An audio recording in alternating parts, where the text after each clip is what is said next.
In today's video, I'm going to teach you how to use membersOf function in JQL. If you've ever needed to pull up all issues assigned to everyone in a specific team without listing each person one by one, this function will save you time and keep your queries accurate as teams change.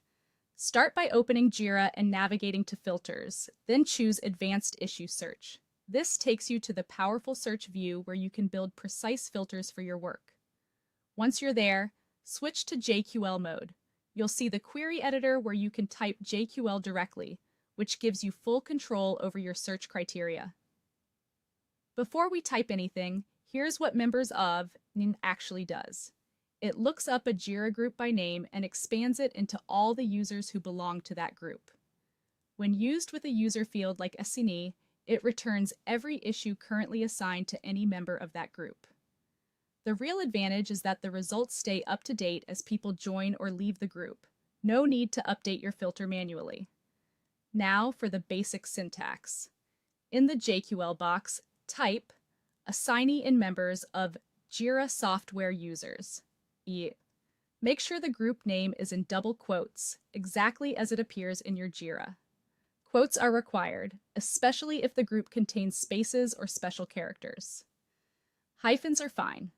This query targets the assignee field, which is the most common way to find who's responsible for a task. Next, click Search or press Enter to run the query.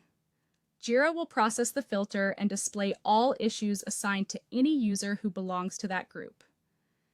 If you don't see results you expect, double-check the group name for typos and ensure you have permission to view issues assigned to those users. Also remember, this query returns only issues where the assignee matches.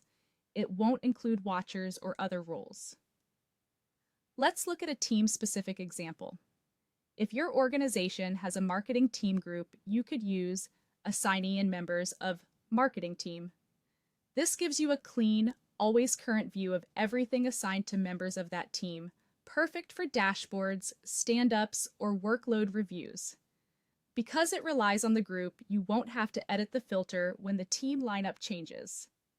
To recap the flow, open Advanced Issue Search, switch to JQL mode, use membersOf with the assignee field and the exact group name in quotes, then run the search to see issues assigned to that group's members. That's all you need to confidently use membersOf in your JQL queries.